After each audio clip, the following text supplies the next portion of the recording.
আমাদের সমাজে আমরা ব্যাপকভাবে এমন কিছু প্রচলনের মধ্যে আছি, ধরেন ছোট্ট থেকে শুনতে শুনতে শুনতে শুনতে আমাদের ব্রেনের মধ্যে এমন ভাবে দেখতে গেছে, আমরা এগুলো অক্ষরে বলে ফেলি, মানে অটোমেটিক মুখ থেকে চলে আসে।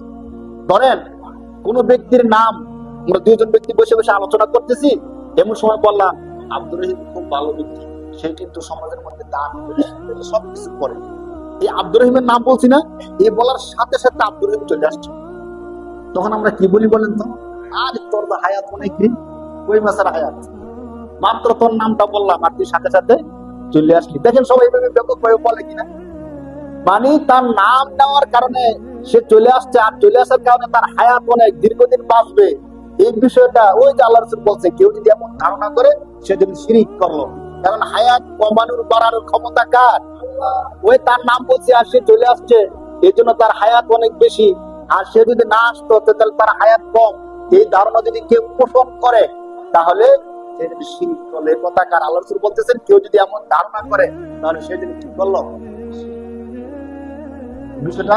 অথচ আমাদের আঞ্চলিক এলাকা সহ প্রায় সমাজের মধ্যে আমরা ব্যাপকভাবে এটা বলি, স্বাভাবিকভাবে কথা বলতেছি, কেউ আসলে আমরা এইভাবে বলে ফেলি, তেমন কোন খারাপ কিছু মনেও করি না। কিন্তু মনে করি, আরে ভাই আমি যখন চুরি করতেছি, আমি যখন জিনা করতেছি, আমি যখন সুদ খাইতেছি, আমি জানি এটা অপরাধ, জানি কিনা ভাই?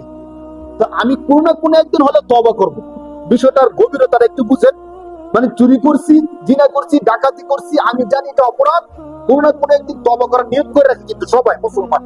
কিন্তু এই যে কথাটা বললাম যে তোর তো অনেক হায়াত রে, মাত্র তোর নাম নিলাম আর তুই চলে আসলি, এই বিষয়টা যে অপরাধ আমরা কি বুঝি বা কেউ খেয়াল করি? বিষয়টা খেয়াল করি না কিন্তু বলে ফেলি।